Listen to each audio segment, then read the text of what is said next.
Jack Roberto update. Post ni Jack sa kanyang Facebook account. Ayan, McDo at Sprite 2-in-1. Ayan, masarap yan.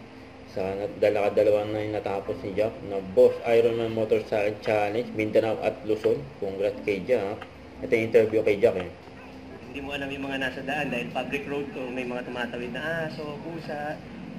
Siyempre may mga lubak, may mga uneven roads, may mga basta may mga madudulas. Kailangan pag-aralan mo talaga yung fundamentals ng bike. And yung skills naman, na-hone na yan through joining this kind of event. Sa pagsali ni Jack. Secure yung bago ako mag-decide na magpatayo kunwari ng bahay. Gusto ko alam ko na kung saan kukunin yung pambayad ko ron. Pumaway pa nga si Jack. Yung pinagkaguluhan si Jan Hello, kabati ni Jack.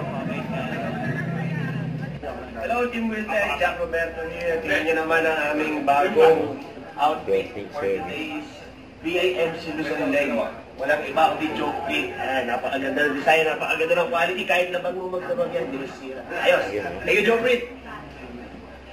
Yan ulit ni Jack. Hello mga par. Outfit check. Nakita niyo ba ito mga par?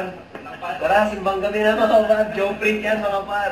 Hindi ka ba bumenta niya? Ewan ko na lang daw! Another good design by Joe Print. Let's go. Mali, design yan! Yan o. Outfit check.